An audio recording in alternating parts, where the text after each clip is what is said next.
What's going on out there? I'm your host, Talking Face, and this could be news brought to you by Royal Family Studios. Like always, I'm going to try to keep this video under 10 minutes, so please bear with me, people. I'm convinced that the elitist, leftist, mainstream media thinks that the American people are too stupid to remember yesterday.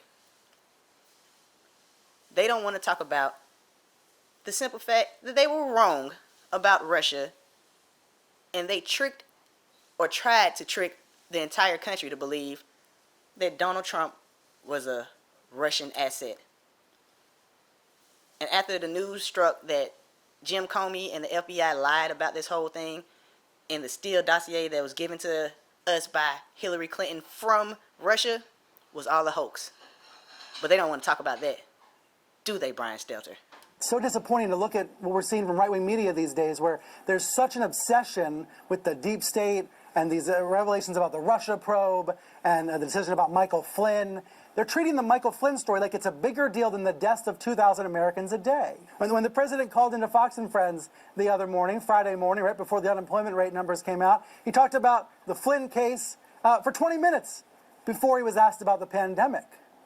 In what right mind is any scandal, any political scandal, any Department of Justice story more important to ask the president about than the pandemic that's raging? Oh, it's not important. We want to talk about the pandemic now, huh? But when this pandemic first started, didn't y'all just want to talk about impeachment? Hypocrites. You all are hypocrites. And it's funny how you care about unemployment numbers now when you're one of the main people, along with your constituents, your colleagues, that want to keep the country closed, which will make that number rise. Stupid. And then I used to think that Don Lemon and Chris Cuomo and everybody at CNN were the worst perpetrators of these lies, but apparently there's someone even more terrible. His name is Chuck Todd, and he had the nerve to put this out on the news, thinking that the American people are too stupid to use the internet.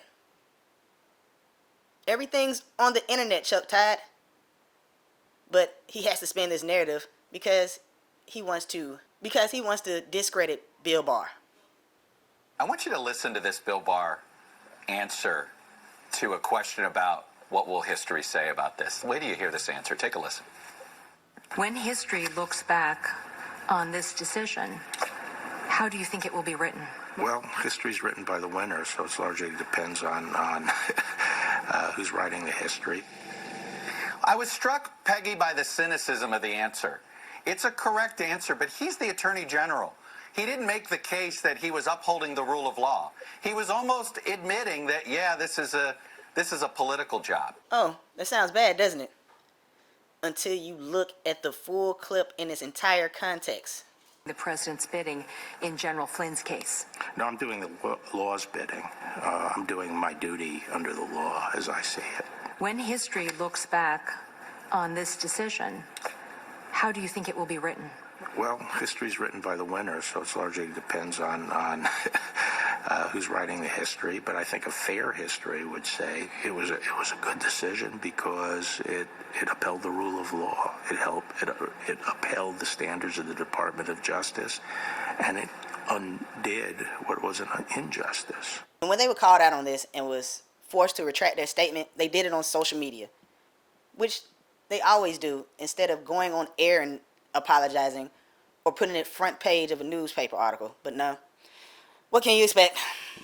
That, my good countrymen, is what you call a bold-faced lie brought to you by the mainstream media and the left.